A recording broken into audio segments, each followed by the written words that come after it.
The following program is rated TV MAL. It contains strong language and is intended only for mature audiences.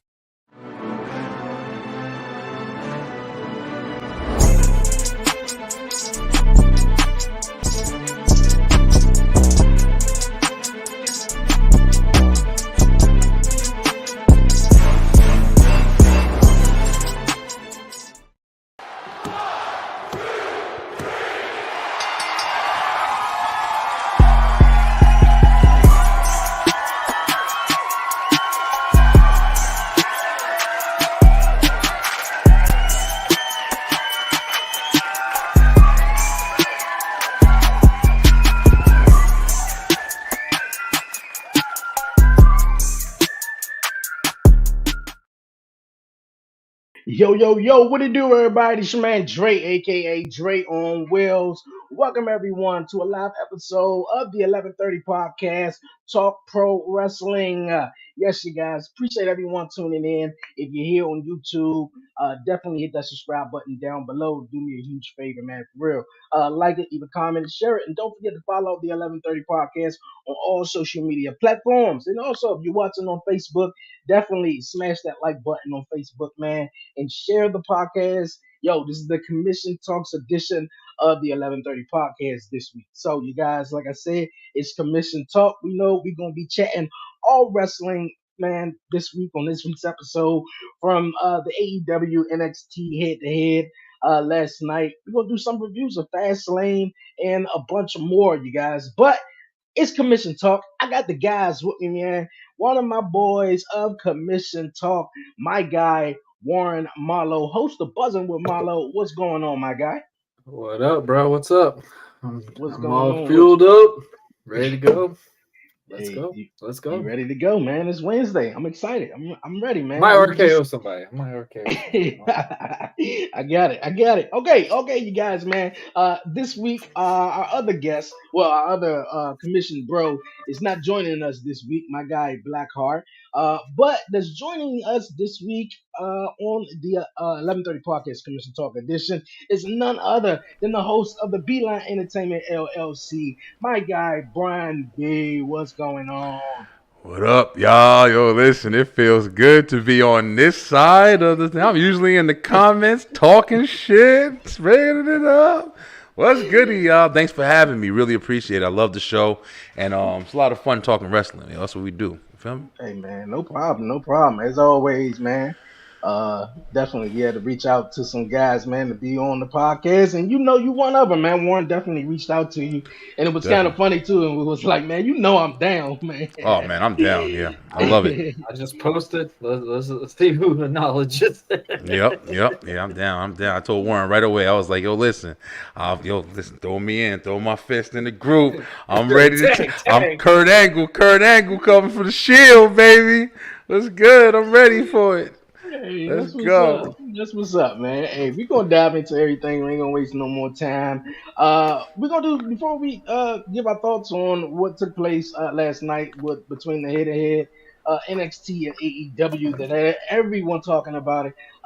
What's you guys' thoughts on Fastlane? Did you guys enjoy any matches stood out to you guys? I'm the controversial one, so I gotta stay quiet until everybody else answers. Warren, We'll let you go. I didn't like Fastlane. I'll be dead ass real. I thought it was kind of dry. I thought it was I mean, the matches were okay. Not to jump too much into it, but I mean, like the Cena and LA Knight match, I ain't gonna lie, I fell asleep. And I kind of fell asleep, and then I kind of woke back up when I saw the ending. And then I forgot. I literally thought that was the last match to close out the night. And then they put the promo for Shinsuke and Seth. I was like, oh yeah, that's right. There's another match. So I don't know. Kind of lost interest in it. It wasn't really hitting for me like that. So I wasn't really feeling Fastlane. I liked the first match. The opening match with Cody and Jay. That's what it was. I did like that. Yeah, I need that W, bro. I know my W's. I'm running low. So the first match on the card, what was that? Cody Rhodes and Jay taking on Judgment Day for the tag team titles. That was shocking to me. I didn't expect Jay and Cody Rhodes to become tag team champions over the Yeah. Judgment Day, who actually just won it, what, a couple of weeks ago or a month ago or so? Yeah, for sure. Yeah, but the storytelling in that match Yes. was phenomenal. I loved it. I love the whole dynamic they have building with Judgment Day, surrounding Judgment Day. Whether they break them up or they don't, I think that is definitely a nice. They're building a lot of plot holes for it, so it's like they could take it in so many different levels. So yeah, I was interested in that match. That match really did. Like you said, I kind of was super shocked that they put the titles on, Jay and Cody right now. But we'll Yeah. see what happens, man. What you think, Warren? Called it. Dre I said, what knows you it. think? Dre knows it. Shiz told me hell was gonna freeze over if this happened. The only reason why I said this is because one, this benefited Jay insanely. Jay has literally stood out from his brother, and honestly, and this is one thing I do got to say about Fastlane as a whole. The Uso brothers, Jimmy, for just like what Brian said, we thought that was the main event. Like in a way, Jimmy was a main eventer in this show this go around. Like, and him to get that beneficial thing for all these Samoan guys and everybody in the bloodline outside of Roman Reigns getting a big spot in the show. Now with Judgment Day, I feel like this was a good build up to what's going to happen at Survivor Series. I feel like everything with Priest and Finn, they felt like they were on a key. Like this was a good story where they were like, you know what, hey, we're putting everything behind us. We're the champs. We're gonna go and dominate these two guys like we need to. And then obviously you see at the end, JD hits Priest with a briefcase. Rhea's just sitting there like, what in the world is going on? Like, why is this not going my way? Dominic's getting in the factor, and Dominic was getting beat up. Cody and Jay went through a whole adversary thing. Like those two had to fight the entire Judgment Day and JD McDonough. I feel like that's something that's going to dial into Survivor Series with him. But I feel like this thing with Priest and Finn, man, I feel like they got the benefit out of this because those two could prove like, hey, man, they still are legitimately the top notches guys on Judgment Day. Like we all talk about, Rhea and Dominic. Dominic is doing a great advertisement just as a wrestling as a whole because he's introducing people. No lie, nobody is not wanting to watch NXT to go see Dominic get his ass whooped. I don't care what anyone ever says. Like Dominic is literally a sponsor boy to be like, hey, watch me go get beat up. Go see if I can win this one. Go see if I can win this one. Like he's starting to be like the advertisement of you just want to see him and punch him in the face. Like that's what they are trying to advertise him as, that guy. And with Rhea being that muscle and stuff like that. And then Damian. The only thing I didn't call was I thought Damian was going to catch the Money in the Bank briefcase. I knew that wasn't going to. I already told you I was going to happen with Damian and that Money in the Bank. Nobody believed me and shit. I'm telling y'all right now. No, the reason why I said this because my biggest thing is they weren't going to have him have the tag titles and win the title at the same time. It was not going to happen that way. It would not have made sense. You're already Raw and SmackDown. What the hell do you need the heavyweight title with the tag team titles? You got the two big beneficial titles in the business. So it's like those parts. So I'm sitting there thinking like, all right, they're not leaving fully empty-handed because that's got to benefit something with Judgment Day. So I was like, I think he's going to cash it in. It's perfect time. Seth is going to go through the ring with Shinsuke. Shinsuke's going to beat the living dog piss out of Seth, but Seth is going to find a way to win. And then, of course, you got Damian just to take over the pieces. But obviously that didn't happen. But overall, I think this was good. And obviously now we can tell the third inning is coming in now. So, and Lord have mercy, Jay on a fucking promo on his little press conference. My gosh. That brought a lot of character to them, though. It really did. I think we're going to call them the Yeet Nightmares. It really did. I didn't find out about once actually Fastlane ended. I felt I felt the same way a little bit like Brian did. Like Fastlane was cool, and I think when the pre-show was going on, they showed Jade Cargill. So I think a little bit of anticipation. Yeah, I was thinking, okay, balls. yeah, I was thinking, okay, maybe she's going be on the show or not. So okay, they didn't say anything about it though. But the first matchup with the tag team title, like I said, I think it was really shocking. And after Fastlane sort of went off, I didn't even check out the press conference, but it was all over social media that Jay You weren't and Cody missing Rhodes. it. You weren't missing that That's one. twisted. Yeah, they were twisted. So I watched it back the other night, and I thought that was pretty cool. But yeah, that I think with them two winning the tag team titles, it is telling a whole lot of story, especially with Roman Reigns coming back into effect. And if you're Yeah. also the tag team champions, they get to be on both shows. So it's more likely they're probably going to be on SmackDown as well. So see where that goes. But overall, I felt like it just Fastlane was just it just ended sort of flat. I was thinking, okay, this is the second match, last man standing between who was it? Which was a Shinsuke good and Seth. match. Yeah, That was a yeah, it good really match. That was a was. good last man standing match. They had a For really good 5 spots. matches, the Really show good was match. very Yeah, long. yeah, For it five really was. matches, it was a long show. I'll give it Yeah, that. yeah, and then the fact that this was the main event, once again, I felt like okay, they are really about to like do something, and I thought for a moment that Shinsuke Nakamura was going to win, or Shinsuke should have won that shit, yo. yeah, Priest was going If to that cash was in, his but time, it would have been. Yo, listen, I don't think that Priest should have cashed in. I think that was the right call, not having him cash in. But I think Shinsuke should have won that shit. And I love Seth. But I think that having Seth win the first time over Shinsuke because of the backstory, I think that was intelligent. But I definitely think, like Drew McIntyre said, we already got almost 2 dominant champions in this industry carrying belts for eons. All right, to add on to the world champion that they had to make because you have a fucking person holding the title for 3 years, so they got to introduce a new belt.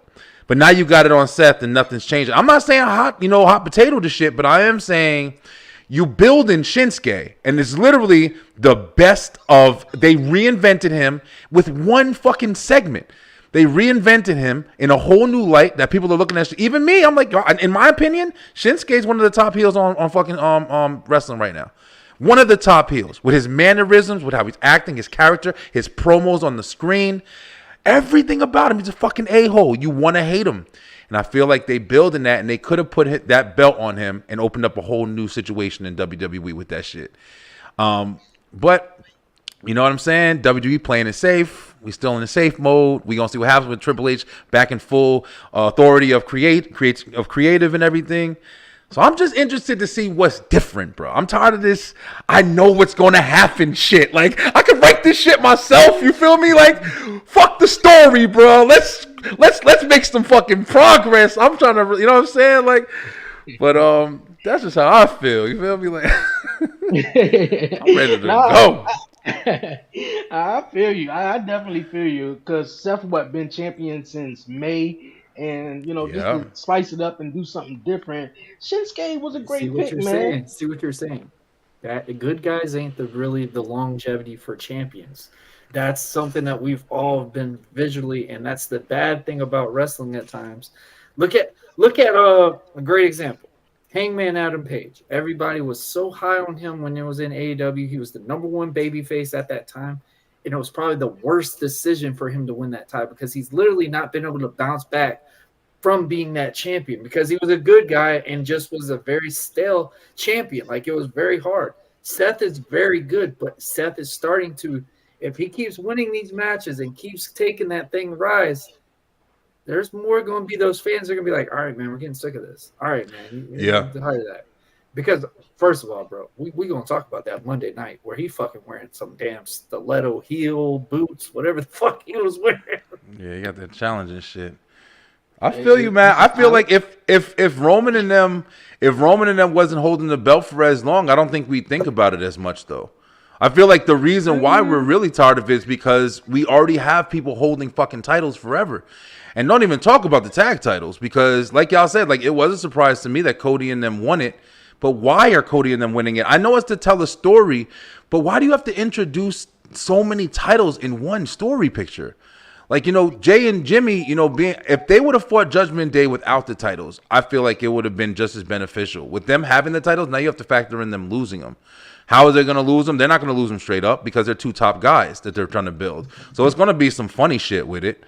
And is it going to be the Judgment Day? I mean, I don't know. Maybe that'll be JD McDonough will get them, their win back to have their belts back, which I don't know. I'm just like, thinking out loud. But the tag titles need to go to the tag division, bro. I don't think they need to be incorporated in any kind of big line storyline.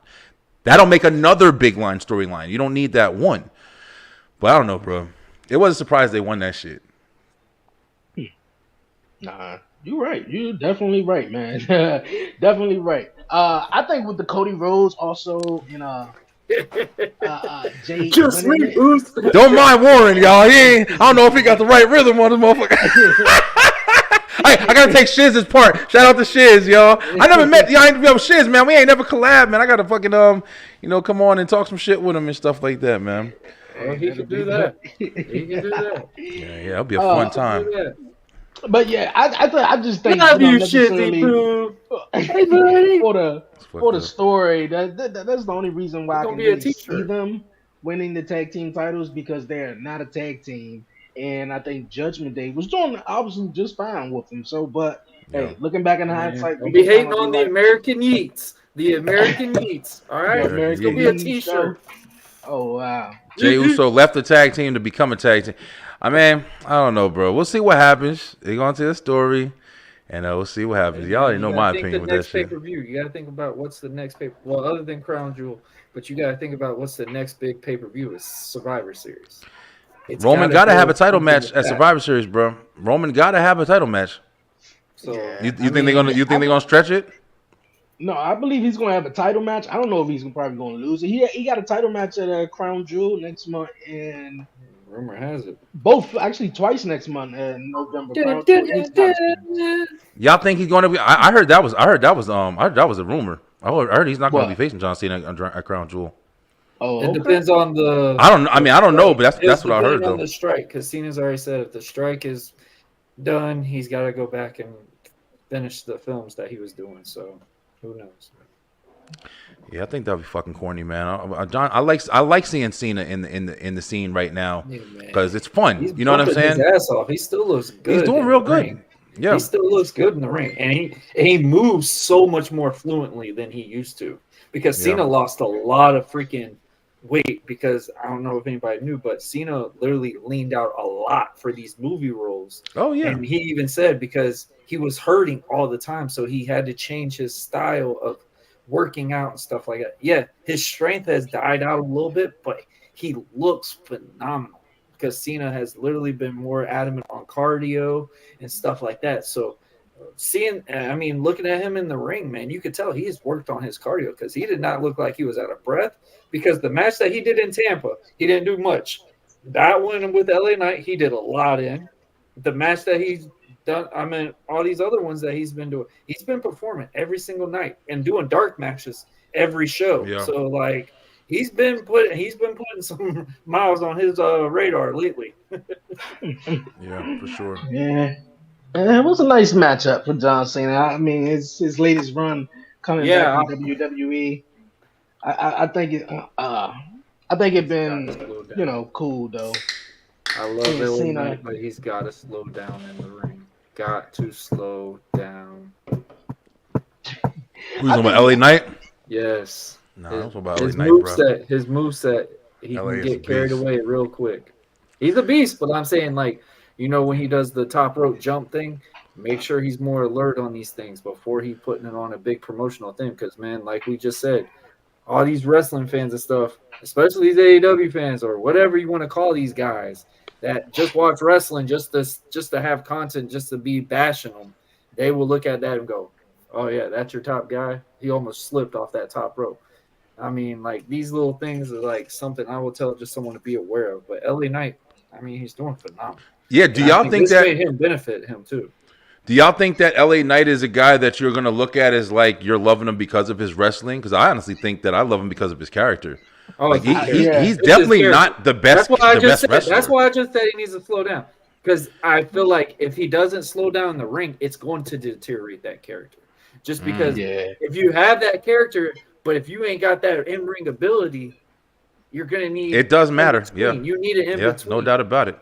Because Stone Cold and the Rock. Well, the Rock was a Look at their was a pretty moveset. good wrestler. Look at their movesets. Yeah, simple. wasn't They had super simpler nobody hit Yeah, top rope moves. None of that shit yeah, really. yeah.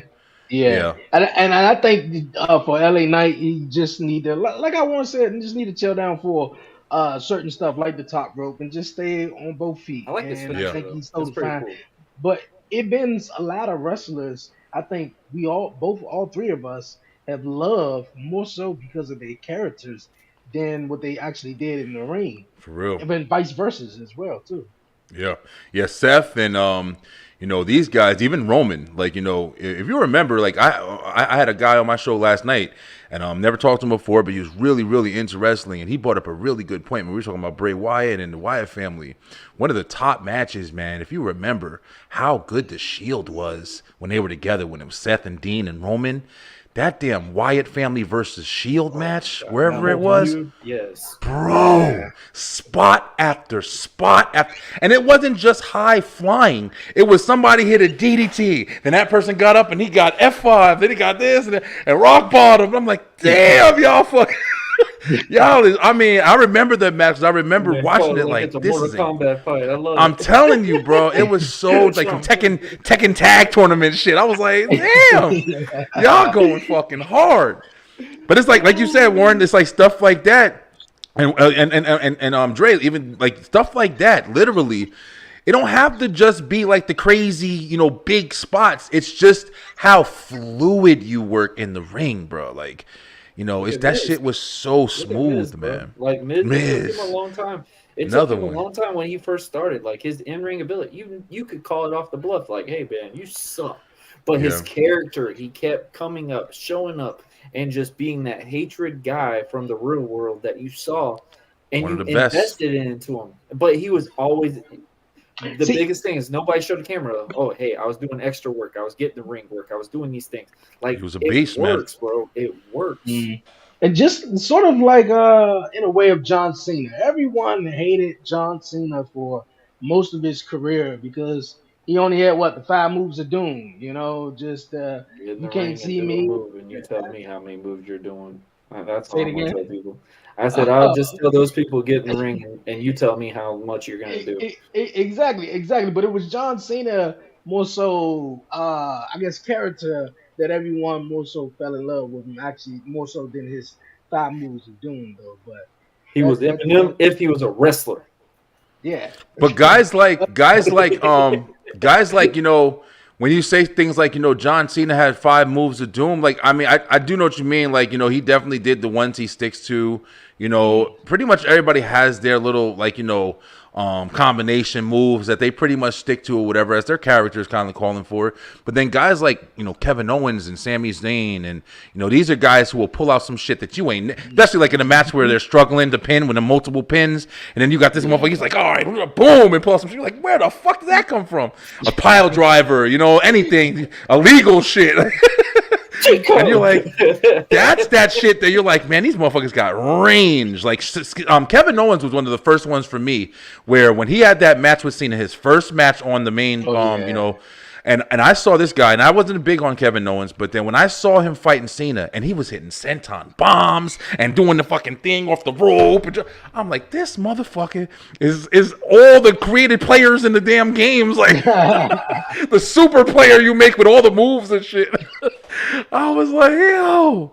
And like you said, that range is crazy when you're, in ring. Sammy too. Sammy, just everything. Fucking blue tornado bomb. Just everything you could fucking think of.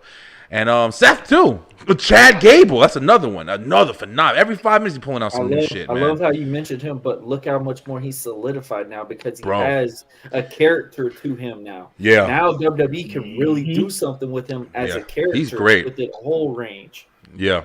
Chad Gable is great, bro. That guy's fucking great. I can see him being an Intercontinental champion. Yeah, 2 more feet on him, bro. He would be a heavyweight champion. Period. He wasn't beating Gunther though, but I can definitely see him becoming an Intercontinental champion soon though. Yeah, I can see it. I wouldn't be mad if he did beat Gunther. I'm gonna be honest. I wouldn't have been mad either. I'm not gonna lie. No, I wouldn't have been mad at that. I was a big advocate of the American Alpha. I love that tag team. Y'all think Bronson Reed gonna beat Gunther, yo? Nah, but he going, man. They Bronson really Reed, do? that's They my really? guy. You like I him? definitely, yeah, I definitely love Bronson Reed. It's the finisher for me, man. It's just Yeah. he a big man, about 350, 400 pounds. Big Get up meat on the top slapping rope and ribs just down south. boom, like Yeah. Yeah. that's it. Ain't no kicking out, man. Like Yeah. I dig it. Less talking and he get in the ring. Shit, the matchup they had a couple of weeks on Monday Night Raw with Otis and Bronson Reed. I was like, what That the was a hell nice are these match. two big man? Otis Big has came ass a long dudes. way, bro. Yeah, Yeah. He's Otis is pretty came a nice. long freaking way. Otis, He's fun. whenever he was on NXT, bro, he was just a character. Like, Yeah, you see he's this fun. big dude doing a damn worm or whatever he thought that was. But Yeah. when you see him now, where he's actually working in the matches and actually has been working on his craft and stuff like that, you could tell. And like Otis has just been a character from day one. Yeah. Yeah. He's fun I as shit. mean, he could be a hell of a heel if they would let him roll with one. I would love to see it one Yeah. time. Yeah, I think they tried. They tried when he had cut his hair off the and everything. shit. And Oh dear God! don't cut your shit off anymore, Otis. You really like a fucking bowling ball at that point. I was like damn, bro, your beard was saving you. Look like you back in fucking college. Yeah, but I don't think Halloween Bronson came Reed early. is going. Yeah, I don't think Bronson is going to take the title though. I'm interested to see who is going to be that person to take the title off of He Gunther can because handle. the Intercontinental title to me, just me personally, is more interesting than what's going on with the World Heavyweight Championship picture. That's because So Gunther is fucking dominant. I mean, That's what I'm Roman's saying. dominant Gunther as is far making that as title. the family, but Gunther is individually he's just ending motherfuckers. Like he's not having run-ins. He's just having great matches with people trying their heart out, and at the end of the day, you just can't get the job done. And that's why fucking Imperium as a whole, I don't agree with everything that they're doing. I think Imperium should be one of the more dominant factions on WWE right now. Because Gunther's so dominant, then you've got his henchmen, they should be dominant as well. And I feel like they have the caliber to do that. But it's just like they're kind of pawning them off into guys instead of having, like with DIY now. Like we're going to see, that's going to be a match that they're going to have probably at Crown Jewel. But I definitely feel like they shouldn't be underutilized. I feel like Imperium should be at a higher caliber. Like you usually have to fight to get to them. That's why the tag titles need to be back involved because you need that establishment with these guys, man. There's so many good tag teams, but you have nothing to build them for nothing because there's no fucking title picture. The title picture is always wrapped up in everything else. Judgment Day's wrapped up in Bloodline shit. Bloodline shit's already, got all the belts except for the damn Intercontinental Championship. So I don't know, bro. That's why all these motherfuckers going to NXT. They give me a belt somewhere. For real, like yo. and with the Imperium, man, great faction. that is funny. Great faction though, and I think they kind of like splitting them up. They haven't Gunther do his own thing, and they ran a Brian, don't be talking about Dolph Ziggler like that. Dolph, my boy. Dolph, we can bring back Dolph right now and have him be the top babyface and have him on some Shawn Michaels gimmick shit. And I watch wrestling the rest of my fucking life. Put him on AEW on some just straight Shawn Michaels. It's Shawn Michaels music and everything. And I'll watch AEW. I won't even watch WWE no more. I always thought that shit, yo. Spirit Squad thing. Nah, not Spirit. That's Spirit Squad shit. Not that. That fucking Shawn. Yo, Dolph Ziggler was Shawn Michaels, bro. If you watch him, everything. Yup, selling the same damn person. That was Shawn. And I'm like, I always say that shit. Even the matches with Dolph Ziggler is like so-called exhausted, and where the old school trick where it's like, I gotta put one arm over you. That he was famous for that too. Yeah, He reminded me of Eddie just by the selling aspect. That's why I would say. Which one? He reminded me of Eddie because Eddie would go above and beyond to sell for your moveset. Eddie Guerrero? Like that. Yeah. Just the the believability to for a clothesline or a punch or something like that and take the fling back and stuff like that. So that's what I would say with the reference on that, just from the selling aspect. Let me ask you guys a question. I asked this last night and I kind of got mixed reviews from it. JD McDonough. Now, I don't know too much about him previously or whatever, but he's super small, really small guy. It's not believable when he's going up against big guys like he went up against Drew McIntyre, But when I see him, and you even hear the commentators kind of talking about it a little bit, I get vibes of Chris Benoit, man. Do y'all kind of feel the same way? And see any kind of comparison a little bit? Like that rabid kind of smaller guy. Just, he's still going at you even though he's small and shit. I was going with Dean Malenko, but okay. That's what somebody else, that's another guy said too. I mean, to me, when I first initially saw him, I was like, well, this dude look like a Finn Balor, but he's small, big You can tell how short he is, and Finn is taller than him. Yeah, he's small, man. But he do got a good ring, good move set within the ring and real vicious though. But Chris Benoit, I don't know. I don't know if I can see that all the way though. Yeah, I don't know. I'm getting it. I think he does have like a little vicious side. Is it No. It's headbutt a lot? It's not anything specific like his movesets. Anything. It's more of like the nature. His nostalgia. It's literally how he does his he's straight to business. Like you would expect his ass to be on some. I'm small. I'm running away and shit. Hey, listen. All right, listen. I didn't mean to take your spot. Man, go and make a national anthem. Look at this guy. Hey, buddy. Bro, listen. This is Brian B. You gonna come on Brian here, B. freeze. What's some shit? Oh shit. Oh, look at that boy. This the famous Beeline that I've been hearing about. This is Beeline right here, bro. You should know me. What's the Beeline? Hey. Hold on. Where my fucking shirt at, yo? I had a shirt just for that question. He's not froze no more. Hey, buddy. What's going on, Black? If you don't fix your mic.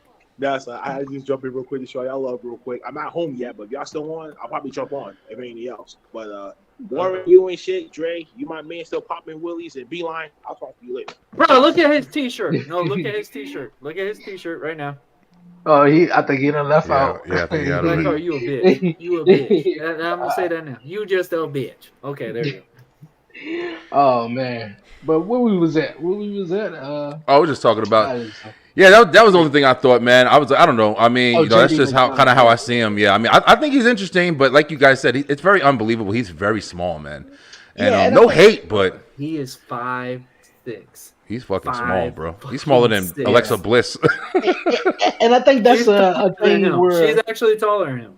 Crazy. I think that's a thing with today's wrestling too. Also, is you gotta make the believability. Yeah, that believability. And a lot of guys, man, look like the clerk at 7-Eleven or the gas station or whatnot. And some guys may not, I love that. lift up, lift weights and do all that stuff though. But back in the days, man, when you turn the TV you didn't on, want to these fight guys them in were, a bar. You didn't want to see them monsters. So they went to go take your girl. You'd be like, here. Yeah. Tell me how it was. Ain't fighting Hercules and Barbarian and these motherfuckers. Warlord, remember them motherfuckers? Oh my god! Them guys were buff, man. Crazy monsters, bro. Giant Gonzalez looking. Oh my god! Yeah, man. Yep, that was back in the day. Could speak no lick of English. Nope. Yeah, but now the guys some of the guys are just not as believable, and I get what you're saying, Brian B, with JD McDonough, and I think with JD McDonough, his thing that will probably help him the most is building his character and see what he can do more so just in the ring, kind of like what we were just talking about, falling in love with the character more so the in-ring work. Now, when they said JD take care of Drew, I was like, okay, yeah. What the hell are you gonna do? Immediately, right? You were like, get the fuck out of here. Exactly. I couldn't even, not even entertain the idea that Drew was in any kind of danger. Like, I posted some shit the other day for Halloween, too. I posted some shit where it said some shit that said the real version of how Chucky would have went. And it had Chucky getting up, and they put Chucky in a bag and just smashed his ass all over. I'm like, get the fuck out. Chucky? I would have ragged this fucking doll, hung his ass up in the ceiling for the rest of his life. Would have never did anything. I'm like, this little guy. Now we gotta get JD McDonough. He's put his head on it. Hey, JD, listen, man. I'm sorry. JD probably kicked my ass, but listen, I don't know. I can't even say that confidently. Oh, you got Chucky right there. That's JD right there. Worse. Oh, man. Oh, your daughter's into Chucky? Oh, that's great. I would love that shit. Bro. I would love that. So, no, the funny thing is, so we tried to watch, I know this I'm talking about. We tried to watch the Addams Family thing. Oh, and, okay. I didn't know Wednesday had her own show. So I'm thinking it's good, Addams too. Family. It's good. Is it But it good? ain't for her. Yeah. It ain't for a 4-year-old to be watching. No, well, my daughter watches it. I ain't gonna lie. My 4-year-old watches it. She watches because her big sister and brother watch it. We all watched it. I ain't gonna lie, but I mean, it's not really, She was kid. looking at her. She's like, Dad, look, fishes. She's like, those have teeth.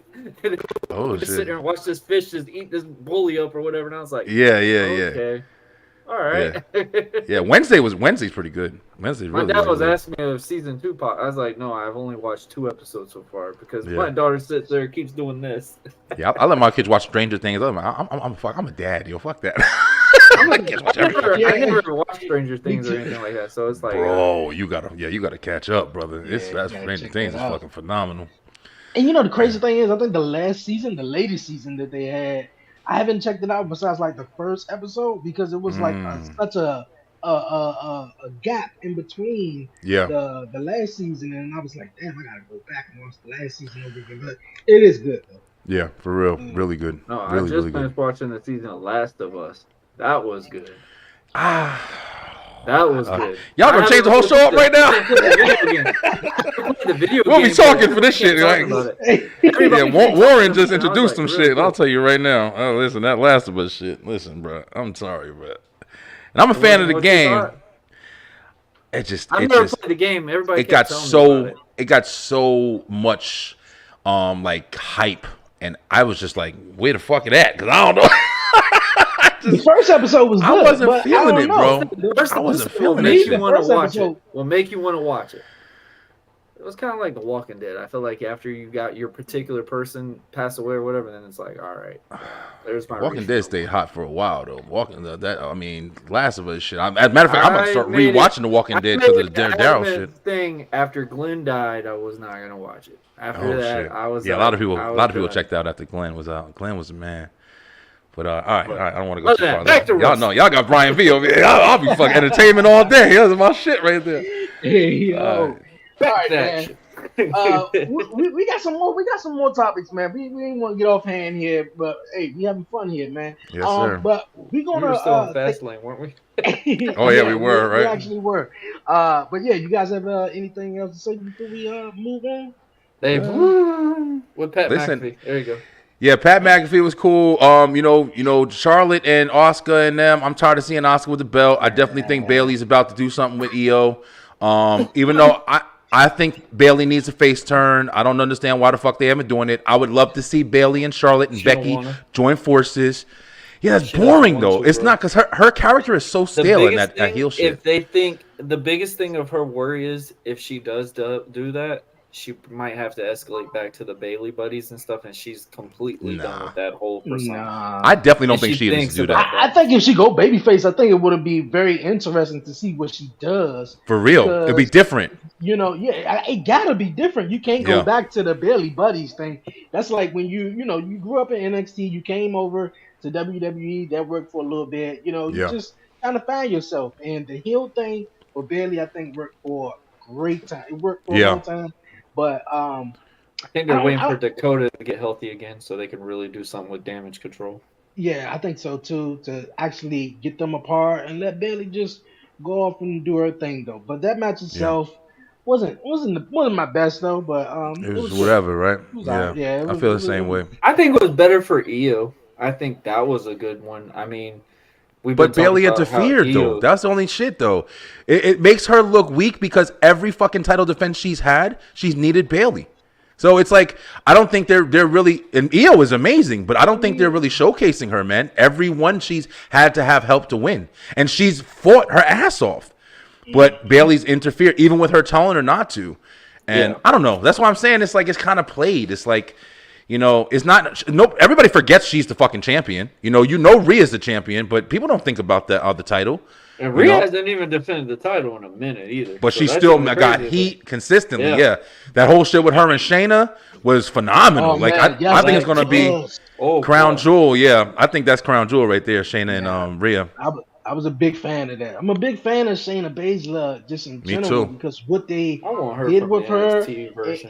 When she came up, she was this badass, man, like breaking bitches' arms, like I'm the dominant women's champion.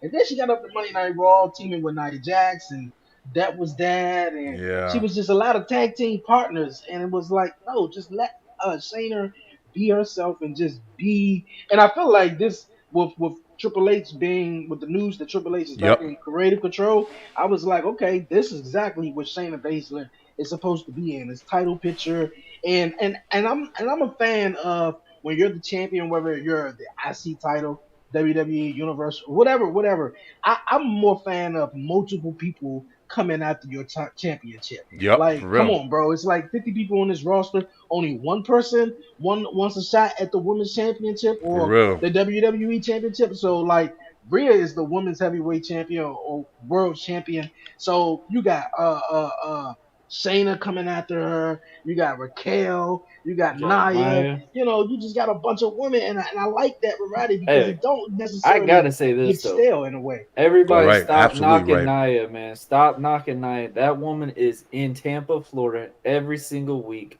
busting her ass at Natty's wrestling school and stuff like that. So man, she's coming in there. She's not playing around with this. She's literally busting her tail every week, getting better in the ring. And you can You tell better it, man. stop fucking everybody up then. I'll just say, ain't like we making it up.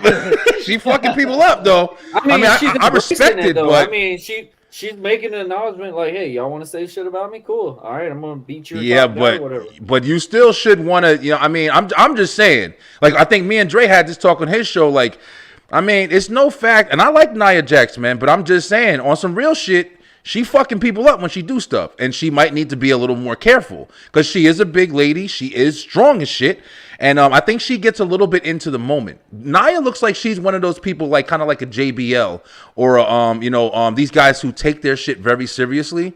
And they kind of go a little overboard. Sheamus does that shit too, where they go fucking just super hard, stiff, whatever you want to call it.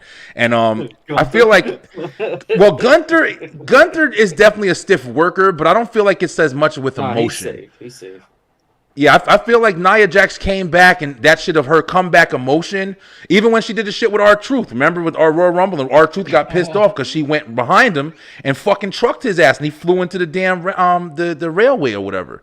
I mean, I don't got no hate for Nia, but I'm just saying we're not just talking shit because we want to. Like, she's fucking people up, and she needs to calm down. Like you just said about LA Knight, slow down, bro. Like, you're fucking people up. We want to see these people every week. So, I mean, I feel like she's great for the story though. Like her and Shayna going at it, I could watch that and be cool. That's the biggest thing. There ain't that many left. Yeah, I mean, we got Jade Cargill right now. Bianca's not in the picture right now. I mean, you got some stories to write with these girls. What they're doing is smart with Jade right now. Introduce her to all the shows, but don't let her show up. Let her just keep teasing it, whatever. Play around with it. Either Royal Rumble or even Mania. Just play around with it and just exhaust it out and have fun. Yeah. If she comes at Royal Rumble, she's going to be one of the main events at WrestleMania. Now, if she comes at Mania, have that as a showcase where she comes out and like just shows off all her techniques and stuff, man. It'd be smart. So for her to show up every week on these shows. No, not every week. I'm just saying like do like a little vignette every other week or something. Like what they're doing right now is perfect because you sat there and watched Raw. You're like, oh no, when you watch Fastlane, the prequel, oh, she's coming out to that women's match. So you dialed in and watched this match because you were seeing if Jade's coming in. And Jade didn't show up. All right, guess what? Now Monday Night Raw comes. All right, she's gonna have to show up. They wouldn't have showed her up on something. She didn't show up. NXT, she's advertised. You're sitting there like, okay, that's Cody's announcement. She didn't show up. It's a teasing thing because now you're bringing that audience to be like, so when she does show up, it's gonna be that, oh, breaking news, Jade Cargill, blah blah blah blah, all over just blah blah blah. Like it will break the internet just because of how you bring it out, and especially for her matter right now because the biggest thing she lacked in AEW was the in-ring ability and working on selling and just a whole wrestling aspect. Keep that worked on, keep it under the radar, tease it a little bit, and then when it comes that Royal Rumble time, man, we got plenty of time right now, and I guarantee it's going to show off way more because she's already a character. If you get that moveset working for her, fine as shit too. That's it. Fine motherfucker. Woo, fine ass girl. She had a kid looking like that. She is fucking gorgeous, man. Muscles, gorgeous face. Ooh, that girl's fine. Yes, she is. All right, you guys, man. Fastlane was good, man. We gave our little reviews on Fastlane, and definitely Jade Cargill. A lot of us can't wait for her to pop up, though. But you guys, man, sit tight. We're gonna take a quick break, you guys, and when we come back, we're gonna give our thoughts on the new movie, The Iron Claw. Man, it's about the brothers from come on, somebody help me out. Von Von Erich, Erichs. bro. The Von Von Erichs. Erich. Give me Come Oh on, yeah. bro. Got me. I was like, Texas God, tornado, damn. baby. I can't Oh even yeah. remember the thing. And You also, you can't guys, say we're gonna that one. chat more on the AEW NXT head to head that went down last night. So don't Beep, move, boop, you guys. beep. Right back. New merch. Yes, new merch is available now. Head over to bonfire.com/the 1130 podcast to place your order. I have t-shirts, tank tops, hoodies, hats, you name it.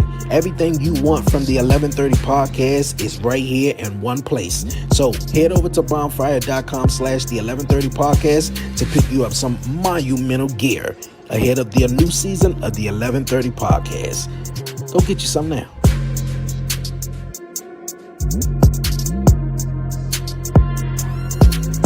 TV is more than cable for less than cable. More unexpected plot twists. Ooh. Less unexpected fees. More committing to new shows. Ooh. Less committing to an annual contract. More being held in suspense. Less being held on hold. More modern. More simple. More than cable for less than cable. Try YouTube TV for free.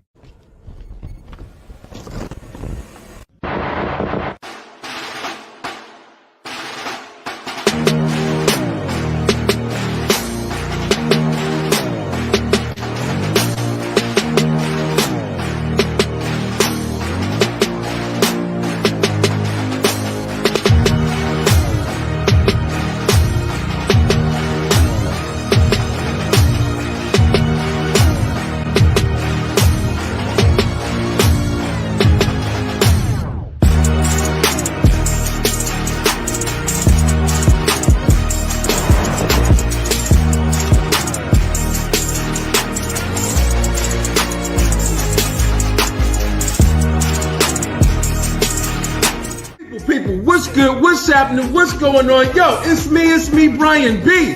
That's right, and I'm telling you guys to head on over to YouTube today and make sure you subscribe to the Beeline Entertainment LLC. Check us out. We all over the place.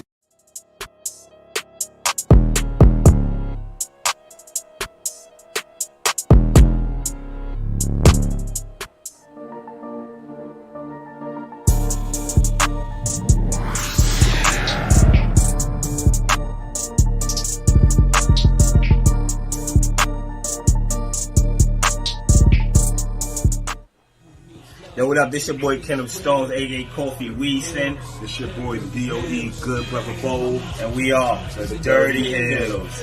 You already know, man, you tuning in to 1130 podcast. Not 7:30, but 11:30. Dude, that's my job. Not 7:30, but 11:30. Yeah. And you have been Dirty Hills approved. Yo, man. We back here on the podcast show. Appreciate everyone tuning in, man. It's a Commission Talks edition of the 1130 podcast. Talk Pro Wrestling, man. We've been chatting up about Fastlane reviews and just a bunch of other stuff, man. Appreciate everyone tuning in.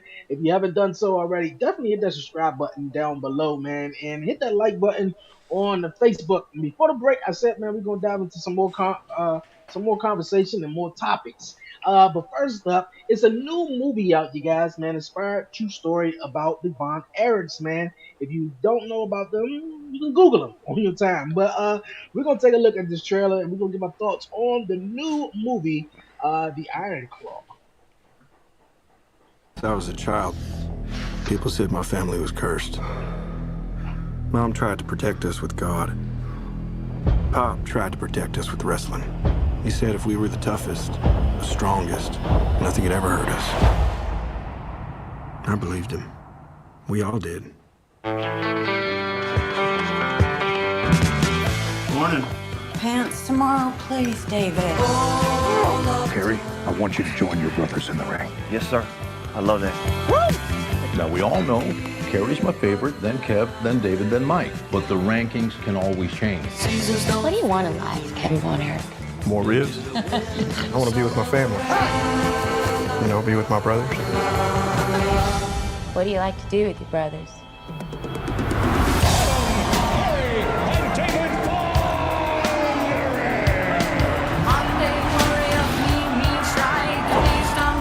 Together, we can do anything. We're here to restore justice to the Wrestling Federation that our father built with his own two hands. The hands that were passed down to us. The hands that will deliver the Iron Claw to you. So what do you think? Like we're alive. I love your family, Kevin. You gonna be an uncle? Yes, sir. Oh man, that makes me so happy. I'll talk to you about something, Mom. Dad's too tough on us. You gotta say something. Baby, that's what your brothers are for. Feel that? You feel that? That's pressure. You push it too hard. I'm fine, Kev. Seriously, I'm just sick. I'm scared, man. It all out of control. That's a terrible accident. I should have stopped him. I need to think about my family. Your job is to wrestle. Live up to that deal, or we are through. I told you to look out for him! I just love being out there with you guys. It's the only thing that matters to me. The Bonner will forever be the greatest family in the history of wrestling!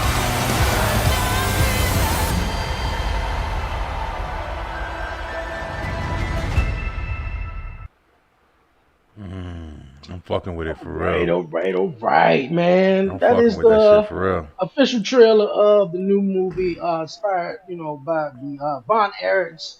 My guy Warren threw this topic up and was like, "Man, this is a great conversation." And this was actually my second time seeing, excuse me, seeing the trailer. But Warren, take it away, man. What's your thoughts on it? We can go around the group, man. Blackheart is back also too. What up, bro? Hey, man. Anybody talk about what pro wrestling is? All our legends that we have grown up listening to will tell you one particular wrestling family. Yep. The Von Erichs. The Von Erichs. Kerry, Mike, all them guys, man. Those guys was wrestling in Texas. That's all you would hear of them and the Freebirds and stuff like that, man. They were the legitimate wrestling families. And I was so excited when I heard about when this was going to come out. I was curious how they were going to do this. I was curious how they were going to present it and the way you're looking at that trailer. It's answering all of our questions. Obviously, they're going to go very in depth of what happened with the Von Erichs and obviously when wrestling started becoming way too much in their minds at the time. If anybody watched the documentary Elvis, you saw somebody took a controlling aspect of his career, and you're seeing that with his father. And that's something I was very curious if they were going to do it point on with that as well. So major props to them on that. And the voice for Zac Efron playing as Kerry Von Erich, perfect. So I'm really excited about it. As you can see, the Freebirds right there. I'm really curious to see who's going to be in it. Obviously, I think MJF is supposed to be in this film as well. Oh, yeah. But yeah, man, I'm really excited. This is going to be what the true just the way that they're showing everything, man. This is the wrestling I know. The old school visual stuff like this. And this is something this is what made wrestling what it is today. So I'm really excited about it. This just came out this morning, if I remember. So I'm really excited for it. All right.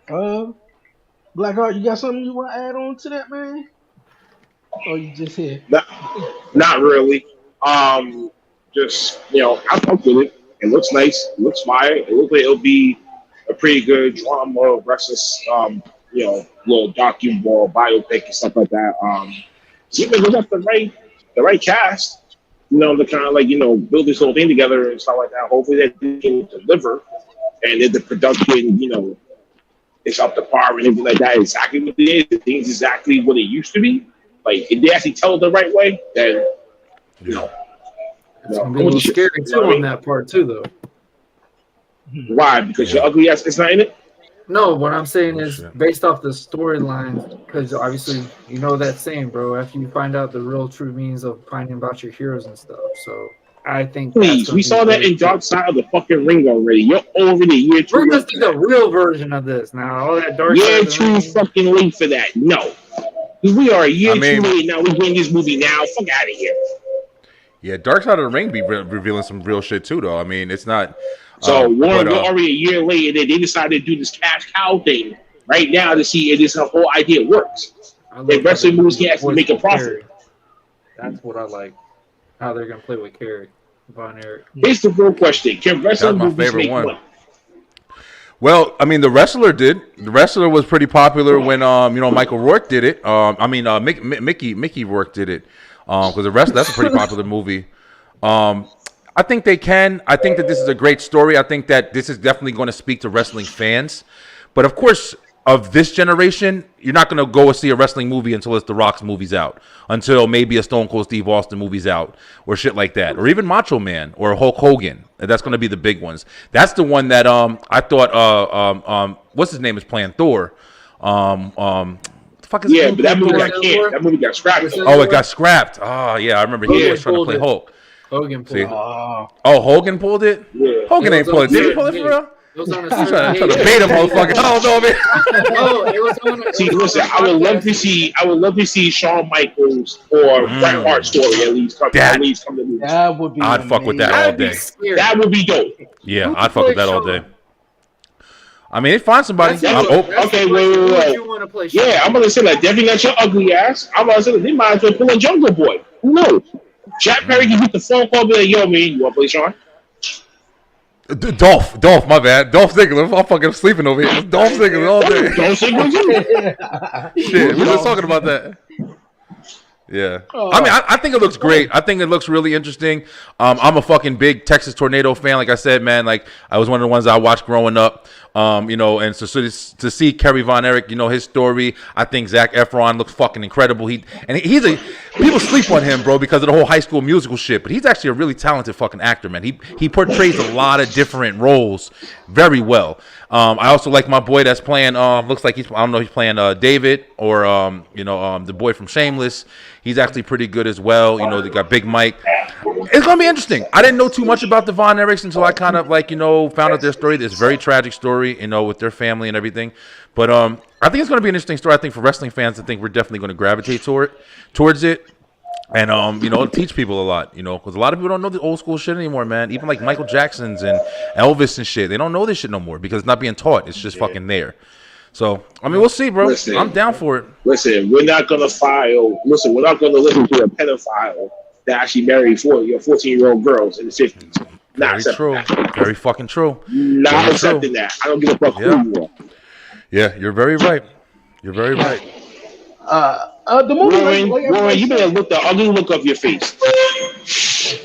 Like you guys was just saying, the movie looks great though. It was before the Von Erichs is definitely before my time.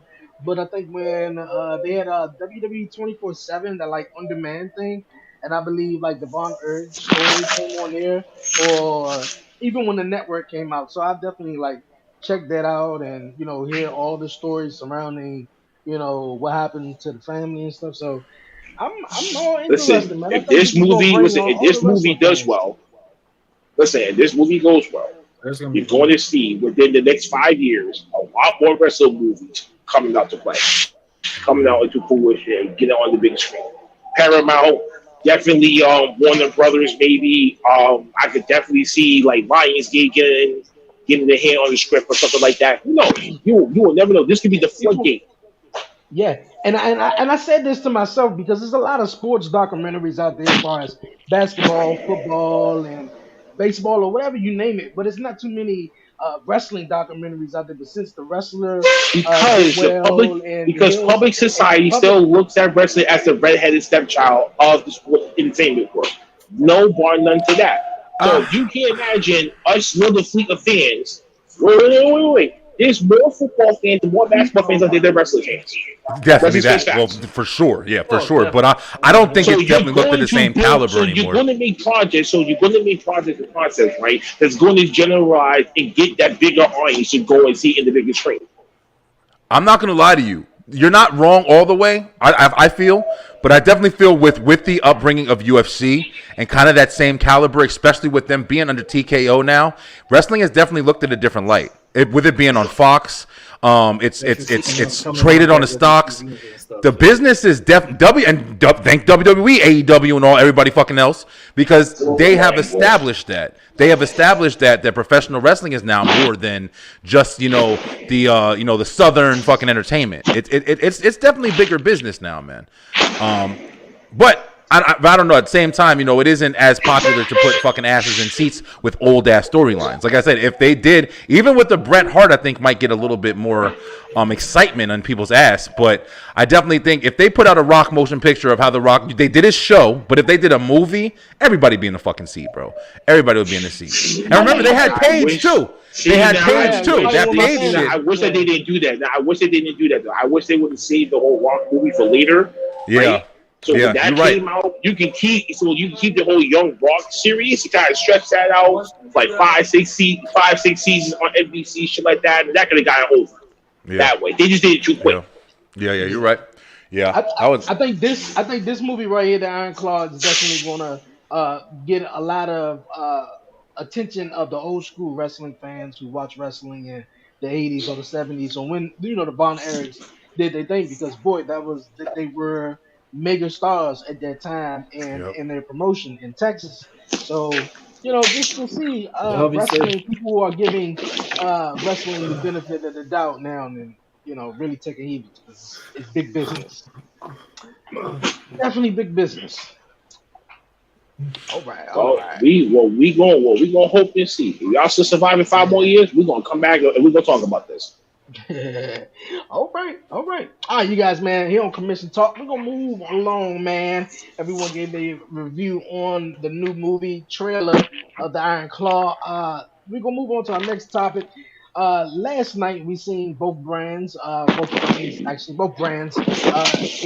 Dynamite and NXT go head to head on Tuesday night, and obviously on Tuesdays it's NXT night, and Wednesday night Dynamite went on Tuesday this week because of the I believe the MLP playoffs or something like that, something to that effect. But we're gonna start it out, man.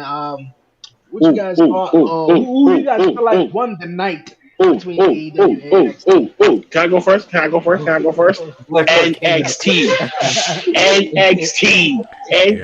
by a fucking landslide. I'm sorry.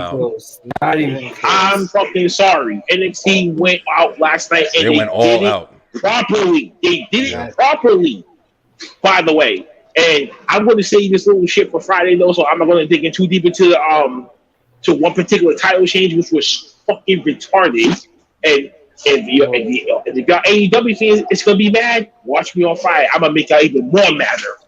That'd be compared to what I did to y'all last week. I know who you're talking about. So, if I don't want to get into deep into this, I'm gonna excuse myself from this. But I'm gonna just say NXT did the right thing. Certain people got rubs. We see futures clashing with old school WWE style, but more importantly, this thing right here should help elevate the current generation of NXT superstars compared to what AEW did, where it was just a regularized television AEW show, but it just spiced it up a little bit. They went like 10 minutes over, so I guess TNT or TBS gave it the whole guideline for that. I do those things. Some of the best things for last, but I think they kind of like throwing too much shit in the AEW show for them to do NXT did over there. But better action was on AEW. It was just a better glorified, high-profile setting for NXT, and we just did it more cool than what AEW did. And me and Big Mike, we good up, man. Me and Big Mike on Friday, we're going to say a lot of shit about AEW because 2 title changes that was not necessary to do.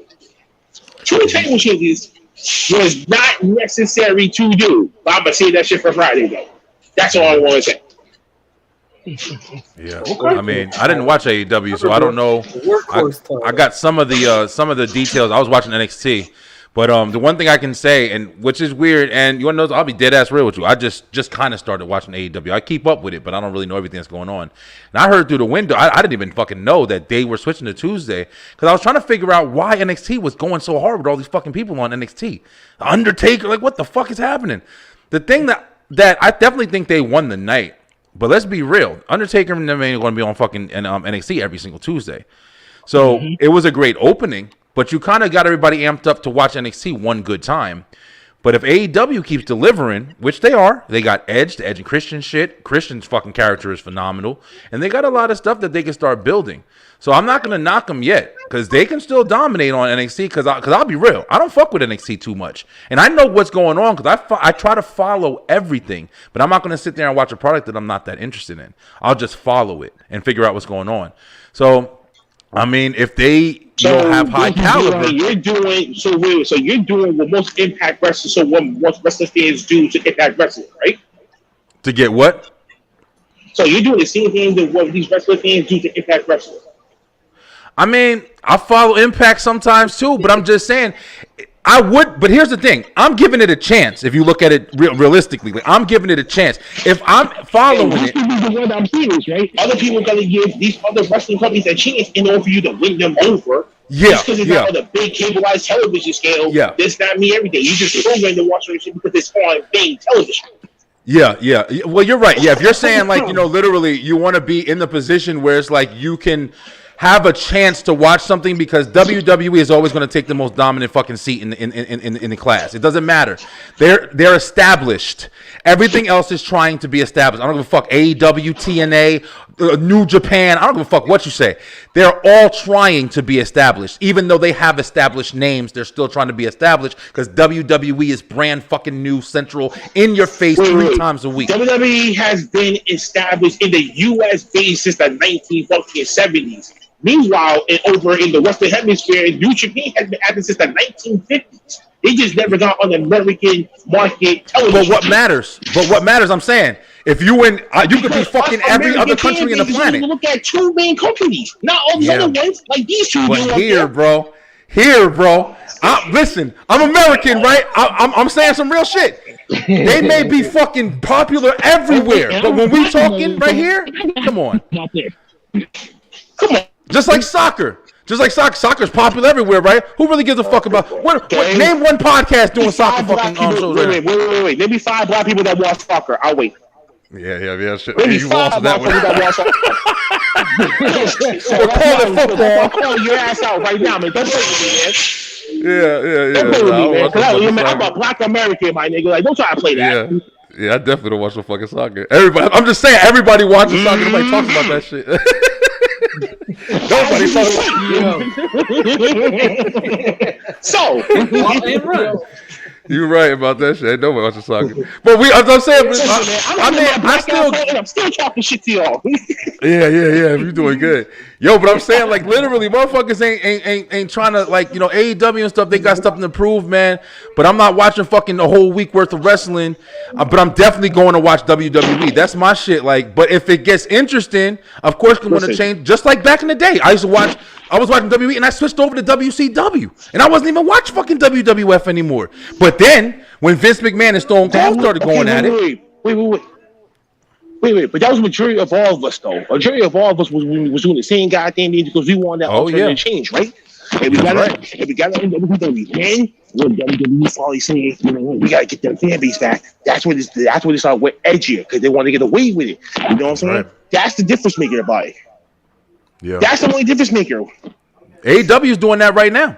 AEW's edgier. They're way edgier. And that's why they're more interesting in some degree. Because the characters that they have, even like I said, just with Christian, Edge going over there, reintroducing old feuds, the same shit that WCW did back in fucking 96 with Lex Luger and fucking Hulk Hogan and introducing all these old faces that was the building brand of WWF in the fucking 90s. They doing the same shit, bro. It's the same fucking formula that Nick Khan, whatever the fuck his name is, that Tony Khan is following. It's the same formula. So it's like, it's still going to be interesting. It's still a separate product. But as far as ever trying to overthrow or even compare Monday Night War shit, there's never going to be that again. Because WWE is going to be the consistent, dominant faction. There's never going to be another challenger. In my opinion. I mean, you could put all fucking New Japan, all them shits all together and just have one fucking super brand versus WWE, and WWE would still be in the fucking top caliber spot, bro. Okay. That's my opinion. Warren. Man, you're in and out, man. You're in and out of my ear already because I'm under a tunnel. That's something you would say. I can't even hear you. I'm gonna keep it above with you, bro. I'm not gonna lie. As you can see, I'm really under a fucking tunnel. There you go. Yeah. That looks like home to me. I missed that shit. I ain't been on trains in a while. Warren, what's your thoughts on AEW and NXT last night? Hey, like they've been saying, I think Braun Breaker got established, like showing, hey, Warren, shut your dumb ass up. I'm telling you the truth. Why you get mad? You just want to do that. This is you being you. I thought you being you. That's why. That's all. So I'm just gonna say. Let's talk about with Braun Breaker. I think obviously everybody knew him and Carmelo Hayes were gonna have a good match and stuff like that. I think he definitely got demonstrated to be, hey, you're gonna be one of these guys that we're looking at in the near future. With Paul Heyman coming in there, with John Cena and all that. It was just a cool little extra in the mix. I think, but whole establishment match, me and Dre were talking about it behind the camera. I was really impressed with Ilya and Dominic's match because Dominic's now proven that he can work with more people than just the selected bunch that he's had. And I'm going to tell you right now, Dominic is making you want to watch NXT just to see someone punch him in the face. Or to see what is Rhea going to do to bail him out. Because Dominic has been advertising himself. Warren. Every time I see you, I want to punch you in the face. So you got that Dominic Mysterio vibe to your aura too. Hey, Dre, how do you handle this pressure when you guys? Hey, look, this is every week, man. They just go back and forth, man. I'm nervous. I'm like, oh shit. He's in a mood or something today. Where are you going today? You guys are fun, man. I watch y'all every. I'm just gonna say I'm a fan, bro. I watch y'all every fucking week, yo. So listen, y'all doing y'all thing. Listen, Beeline, just know that Warren, Beeline, just know that Warren will never be shit compared to me. I'm better than him, and he knows it in every way, shape, or form. The only thing that he can do is wrestle. That's it. We all gotta learn someday. I just learned today. So. You feel me? It's a weekly thing, so it's always fun on commission. But my thoughts, man, on both shows, I gotta say, NXT. I don't want to cut Warren off though. I think Warren was actually going. You want to finish Warren before I go ahead? I like how you popped up with Paul Heyman's bald head, literally just popping on the screen. Looking serious. I'm gonna cut Warren off, but let's show Paul Heyman. Looking like because actually I just stopped. I just took my hand off it and just. But nah, you had something you want to say before I go ahead and. I'm just gonna say the NXT got really. I mean, it was a good show. I mean, look at the people that showed up and stuff. The crowd was into the entire show. Definitely. I will say that, like, it legitimately. Super show. That crowd was into it from the beginning to the end. Watching the AEW show. The crowd was just back and forth, off and on. It was not like a full-flowing show where the crowd's just up on their feet like, oh my gosh, this was an awesome show. This was this. I mean, the only things that I would say that WWE needs to work on a little bit more is obviously a little bit more on the narrow down the promotional standpoint, a little bit more of the match aspect. I would say on that, Ilya Dragunov. I'm really getting big. Wait. So if you're gonna say that, say the same thing to all the AEW matches then. I was trying to be nice. Warren, I'm calling your block out, motherfucker. You can't. I'm not trying to be like, you just hate AEW. Try be nice. You know what I mean? Try be nice, my black. Try be nice, my black hairy ass. Stop playing with him. You're not like this every fucking week. You ain't here because Beeline's here, man. Listen, man. Stop playing with him. Motherfucker. I will say this. I know Chiz don't want to say nothing about it. That shit with Orange Cassidy should not have happened. Period. What title did he win? Come on. You said you didn't say nothing. Come on, Cletus. Come on. That shit was terrible, man. Terrible. What title did he win?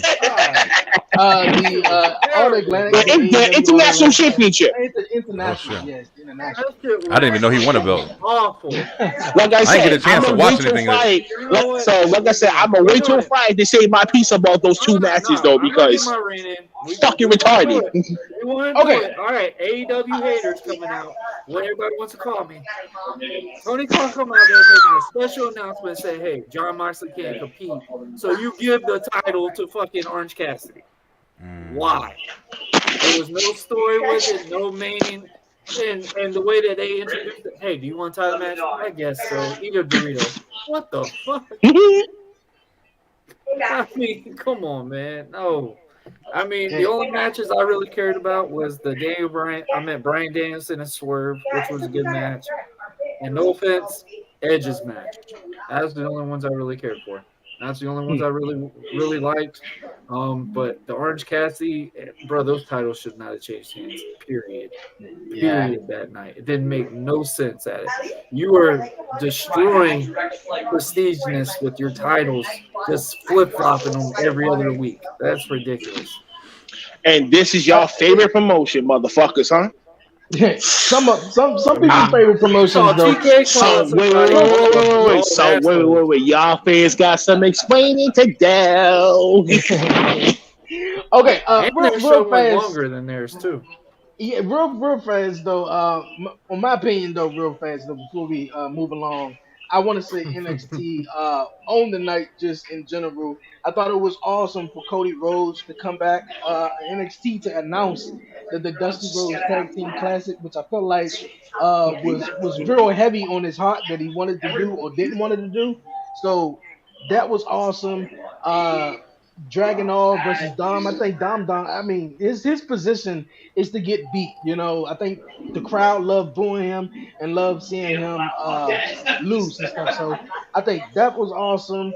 Another thing I thought was real intriguing, and I think that really excited me, was the fact that Paul Heyman had a backstage segment with Ava, and I was like, "Yo, yeah, I was all in for that shit. Awesome, right here." And I wanted to give you guys thoughts on any possibility of Ava, because it's no longer the schism. You know, I think the tag team of Schism, they got released. So now Joe Gacy is all on his own, and now hold on a second, man. Wasn't she released? Huh? Nah, she wasn't released. She released? The tag team of Schism was released. Schism. That's all it was. Yeah. The tag team was released in Schism. So Joe Gacy is now by himself, and now Ava is also by herself too. So I'm seeing Paul Heyman chatting with Ava. Do you guys have any possibilities or think that Ava could possibly join the bloodline with the rest of her family? I definitely read my lips. Hell no. I don't think they would have did it if they didn't have an idea going for it. I would be interested. No. I mean, you know that this is just a straight teaser. You know that these are just teasers that they always do. Wait. Consider for the last 2 weeks that they was giving these little Easter eggs of CM Punk's potential return to WWE. And look that was bullshit. I was listening to none of that shit. I didn't listen to that shit. We're not doing that. Coming back. That's what that's. We're not doing that. We're not doing that. Listen, you know what I see more? I see Braun Breaker being advocated by Mr. Paul Heyman sooner or later, because that's money right there. Maybe help. He got himself an own baby little Brock Lesnar. He got himself an own baby little Brock Lesnar all over again that he can play with. Maybe help Roman in Crown Jewel or the next upcoming pay-per-view that he defends a title. That could be a possibility. But at some point where Roman goes on his own again, and Paul Heyman is doing his own shit, Braun's gonna get that call up to the main roster. That's gonna be right there. That's money. I don't know, man. I think all that shit was just for that NXT night, man. I mean, I would love to see Ava on that bloodline shit just to be there, because she ain't really know nothing special besides the Rock daughter. I mean, Bro, did you watch her matches? She's right. She's All right. mid as fuck, bro. Come on, be real. I mean, like she's the Rock's daughter, and I'm learning. not expecting her to be incredible, learning, but she's mid as fuck. I'm not gonna even lie, bro. Okay, but that's what we say about all these second generation and third generation superstars, though. The way, like, we're expecting them to be like. I mean, yeah, to the caliber. Yeah, I mean, that's the same thing with Brian Pillman Jr. right now. What you talking about? Hold on. We're gonna have one person talking at a time, okay? Because it's a whole lot of confusion and back noise at the same time. So one person talking at a time. Listen, bro. I'm just here to listen. I'm just here to have fun. We all here to have fun, but it's a whole lot of commotion going on, and I'm trying to understand you guys too at the same time. Everybody talking at the same time, so.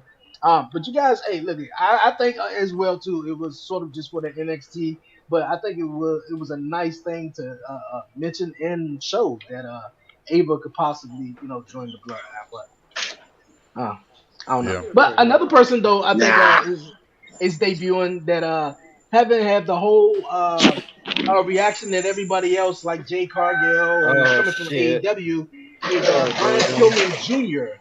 And now he's going to go by, I think, Lexus King. I believe that's the character. Here we go. Max and male models again. I want to give you guys thoughts on that. I was going to clip what I said about him last week. I already know it. Stupid ass name, but I'm glad he looked just like his dad. Tyler Breeze, right Listen, here. They gave him a stupid ass name, but I'm proud of the fact that he looked just like his dad. That made me smile looking at that thing yesterday. Let's just rock with it. And Deuce said that he is gonna not prosperity when it comes to this character. And I told that fat motherfucker, I'm like, first off, you're a second generation bum that can't keep his hand off his own pants thinking about 16 imaginary fucking girlfriends. Don't talk shit about another motherfucking wrestler that's doing better.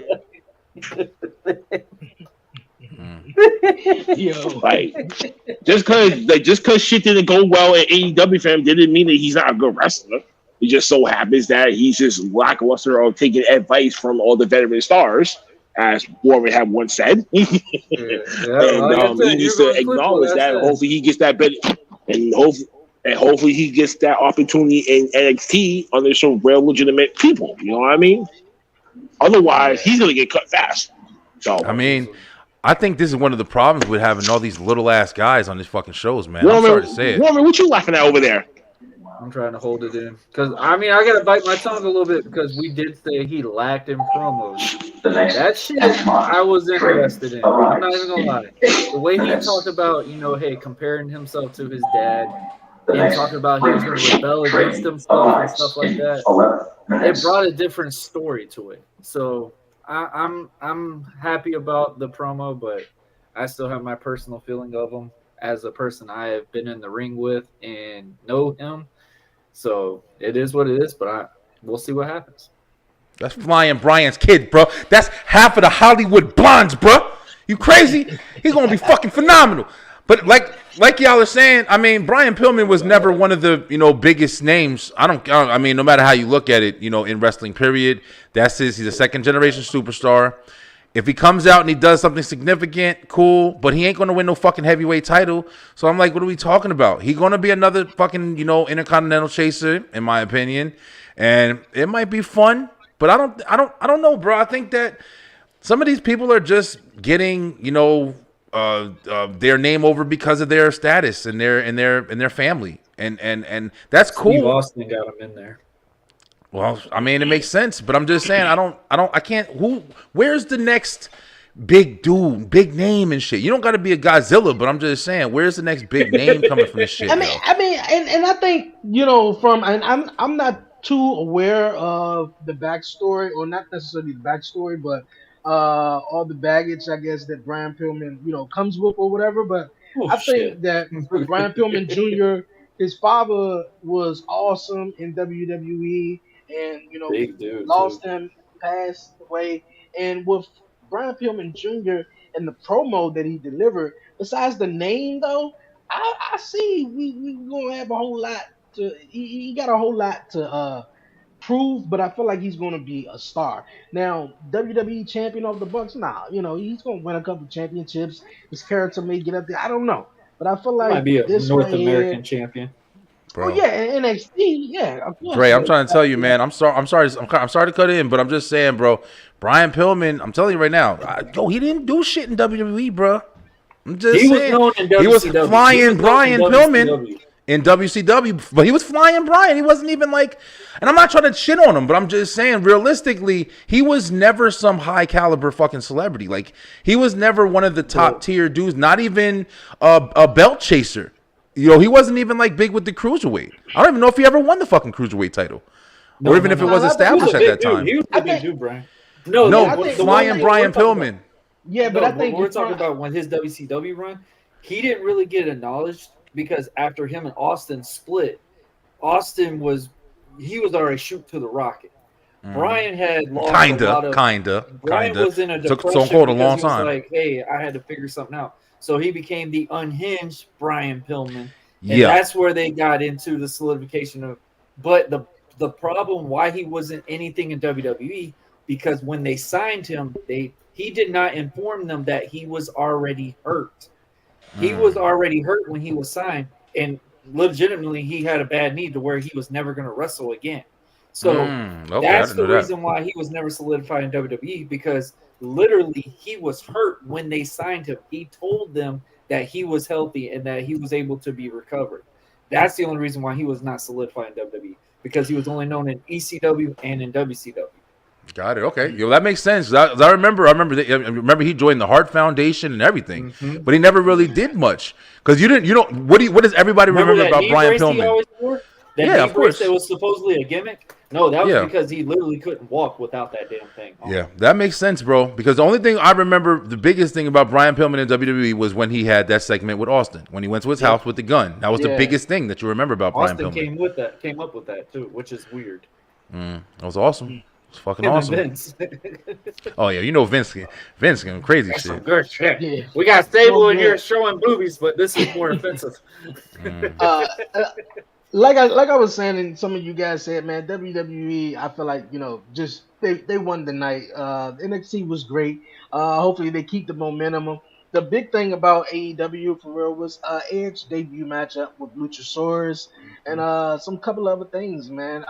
Like you and Blackheart said, it was no reason that Orange Cassidy had to win back the international championship again, and also Akira, I can't even think of her name, but she became the women's champion after beating Paige. So that was real weird, because I think she's now like a 2-time champion within the span of like 1 month. So it's like she is also the first one. I think this was a good matchup between Swerve and Bryan Danielson. I'm a big Swerve guy, man. So Prince Nana be doing his thing. Other than that, man, the night was all right, man. It felt like a regular Wednesday night Dynamite, for the fact that it was just on Tuesday. So NXT definitely pulled out the stops. But I do want to say one thing. I felt like with AEW had to move over to Tuesday, I felt like WWE, it was both desperation on both parts, because AEW had the 30-minute buy-in show. Huh? I think it was TKO. They wanted to make a statement. Oh, okay. Yeah, but WWE was doing shit like that all the time, though. It's not like they also done before. TKO's got the most of the say of everything right now. Yeah. So they're looking at wrestling promotion plan. Screw that. We're gonna stop that. But AEW had some desperation too. They had the buy-in, first ever buy-in with the Dynamite, and then they went 10 minutes over. My God. Yeah. 6 o'clock, right? It was at 6 o'clock. The first one. It was like damn near showed off like it was a pay-per-view. Yeah, I believe it was at 7 or 7. I don't even know, bro.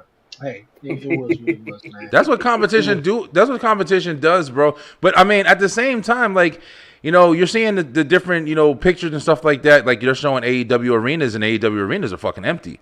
And and you got, there's definitely, you like the competition aspect of it, but did NXT have to go all star studded in this one episode of NXT? They're going to be doing NXT every week. Everybody's, of course. I don't feel like they should have. I don't feel like they should have did it, Me neither. Although the AEW was They've moving been to doing Tuesday, good without just it, honestly. yeah, they have. And even though they moved to Tuesdays for one night AEW, I felt like WWE was just like, oh well, they coming to our night, so let's bring the whole army. But nah, just That's let WWE Biggest shit Carmelo. right thing there. is the Yeah, that person that is. the But people that won, the fans in that building, because they of were course. camped out that night to Yeah. see Oh all wow. that. And look here, I just feel like come on, man, like let everybody win. I mean, if you like AEW or you like WWE, then just enjoy both. That ain't business though, Dre. I know, right? That's that business shit, You tell Dave Meltzer that That's that every business, 5 man. star, Unfortunately. 200. Yeah. I mean, we did have fun. You know what I'm saying? Like, as far as, like, we got to talk about it, and I like the Undertaker. Like y'all said, I like the Undertaker coming in and you can see some of your stars. And like you said, Warren, like, NXT, them fans, they were loving that shit. They were enjoying it. But like you said, Dre, I kind of feel like they should have just had their night. They should have allowed their stars on NXT to shine and be the reason why them people was coming through. You got a couple of drop-ins, okay, but you literally had the whole fucking night was just like people that, even to be honest with you, even with Dom and Becky and all of them going over there, they're taking the shine from some of them people, yo. It's similar to like when we have the Goldbergs coming and shit. Like, you're taking those chances from a lot of them people. And of course, I felt the same way. And of course, that's what it looks like from the outside in, though. But I think what they're trying to do, obviously, is to help some of them talent that's in NXT to rub, shoulders or get the chance to wrestle a Seth Rollins, a Becky Lynch, or Finn Balor. So instead of, maybe doing it the opposite way of having them be on Monday Night Raw or SmackDown and wrestle them. But that was the only thing, because I was like, I can't even think of the woman, but she said that to Becky, like, women been waiting, they lined up waiting for a title shot. You come in, beat Tiffany Stratton, and now you're champion. So I totally get it. I totally get it though. But I mean, like, if you want to be the best, I guess you have to face the best, right? Yeah, but if you got motherfuckers coming from different divisions. You got different. Now I gotta fight the people that was over here. I feel what you're saying though. It is great to elevate, but I do understand if they would have a legitimate argument, like, yo, listen, this is our show. You feel me? Like, because then somebody who beats Becky, whoever beats Becky for that title, if they beat her clean, like, you just beat Becky Lynch, it's gonna be a big stable for you. But Becky got to take that L too. So I guess it can go both ways. I mean, Yeah. For sure. All right, man. This has been a great show. Warren daughter trying to play. She's trying to get him. She's like, trying Daddy, to it's time. The podcast. Never fails. She's gonna be on the camera somehow, some freaking way. Oh man! All right, you guys, man. This has been a great episode of Commission Talks, man. Want to appreciate my guy Brian B, man, for stopping through here. On the 1130 Podcast Talk Pro Wrestling Commission Talks edition this week. Shout out to Blackheart, man. It's Warren Marlowe's. I believe it's his time to host next week. So we're gonna be on Buzzing with Marlowe, you guys. So definitely make sure you subscribe, like, follow, do all that great stuff. And also, right after this live, the links will be posted to Off the Top Ropes Podcast, Buzzing with Marlowe, and the Beeline Entertainment LLC. So make sure you go subscribe to all three of those podcasts, man, for real. Tell them Dre from the 1130 Podcast sent you over there, man. But other than that, man, I appreciate you guys. You guys want to drop anything, man? Where any new you guys got coming up this week or whatever? Yeah, we got it going, man. Definitely want to say thank you guys for having me, man. I watch you guys every week. No bullshit. I'm a loyal fan. And I check y'all out. I try to drop in for a little while, especially when I'm at work. I'll be over here working my ass off. Like, I'm just trying to answer phones and talk shit at the same time, type the same way. But yeah, man, we definitely doing a lot of big things, a lot of new things coming from the Beeline Entertainment LLC, and I hope that you see, Dre and Warren on there as well. We got a project called the Last Laugh Challenge coming, and it's gonna be a lot of fucking fun, man. I can't wait for everybody to see it. I'm actually working on it right now. We got some horror movie rankings that we're doing. That's gonna be coming out this week, which is gonna be a lot of fun. Getting ready for Halloween, and I might be throwing a little bit of a Halloween special coming in too. So we're going to see what happens. But definitely follow the Beeline Entertainment LLC. Thank you guys so much to the Commission Talk Podcast. Big shout out to Blackheart, man. It was really nice. I ain't really got to talk to him. I talk to you guys all the time. But I haven't really got to talk to him. And I'd love to have him on the show too. Oh man, listen, Brian. Listen, I ain't hating shit. So, come on the show anytime, brother. You definitely more than welcome. But yeah, thanks guys for having me. Really appreciate the love, man. Always. Anytime. Warren. Babyface, Chris Perkin looking ass. No, I'm just playing. Obviously, you can catch me on Buzzing with Marlo. We got a new episode this Friday. I got my good friend David Figueroa on, a guy with cerebral palsy, but he has really learned how to always advance up, never being able to just give up. We're going to be talking about how he actually became a talking ambassador for Orlando for National Cerebral Palsy Month. October 10th was just passed, was the official day of cerebral palsy awareness. So that was a big, huge thing for him. We also talked about him also being an advocate of basically getting seating arrangements better for people with handicaps issues and stuff, for them to get in and out of the venues safely, and obviously, taking care of and for them to enjoy it just like anybody else. So definitely tune into that. And also, he is going to be a new media guy for the new Pro Wrestling Con that's going to be coming up this summer in St. Augustine. So he's really excited about that. But guys, if you haven't, go watch the episode from last week. We had independent pro wrestler of 22 years, Eddie Torres, a good friend of mine. We had a great chat talking about believability in the ring and stuff like that. So tune into that, guys. We got a lot of cool things coming. I might pop up doing Buzzing with Gaming eventually, but I've been pretty caught up just today itself right now. So it's always a pleasure. So thank y'all. Hey man, thank you guys, man. For real, this has been awesome. Another Commission Talks episode is definitely in the books. Like I said, next week we're gonna be on Buzzing with Marlo. Definitely subscribe to all three podcasts, you guys. Buzzing with Marlo, Beeline Entertainment, the Beeline Entertainment It took you LLC, 3 seasons. off the It took you top 3 ropes, seasons. off the top ropes podcast, and definitely subscribe here on the 11:30 podcast. No episode of Talk Pro Wrestling this Friday. This is this week's uh podcast, this week's wrestling podcast episode. So it's going to return next week on Friday. A new episode out right now with Jay Halim that I had on. Really great guy. We talked about him being a convicted felon, changing his whole life around, and just much more, man. So definitely on your free time, definitely check out that episode. And also shout out to Eddie Torres. Had him on the podcast a couple of years ago. Really great guy. Other than that, man, we about to head on out of here and wrap it on up. Thank everyone for tuning in and commenting and liking and sharing all that great stuff. Until next time, man, I'm Dre, aka Dre on Wheels, for my guy Warren Marlowe and my guy Brian B. Yo, be out, man. Peace. Peace.